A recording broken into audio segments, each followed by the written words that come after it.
Let's take a quick break to see how we can run our tests in parallel with Pest. Now within Laravel, this feature has been available for a little while. And if we check this out, you can see that we can use this parallel option when we run PHP Artisan test. Now we're running Pest, so let's try this out and see what happens. So let's run Pest and parallel, and you can see here, parallel support requires the parallel plugin. So we're going to go ahead and pull this in and see how it's going to speed up our tests. Now our tests are pretty quick at the moment, but of course we can always benefit from getting faster feedback. So as our test numbers grow and we do more, this is going to really help us.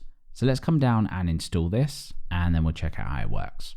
Okay, so that's pretty much pulled in, and we can go ahead and follow the instructions here. So we can either use the parallel option or just P on its own, which of course is shorter. So let's run Pest and P, and there we go. So that's not much difference at the moment from what we would normally get, but as our tests grow, you'll see a massive reduction in the speed at which this works. Now, what we can also do is specify the processes here. So if you wanted to, go ahead and run P with the processes option. You can bump this up to as many processes as you need. Once again, in our case, we don't really have that many tests, so we're not seeing a massive reduction in time. But in future, you can just go ahead and run Pest P just to make sure you're getting the fastest test run you can.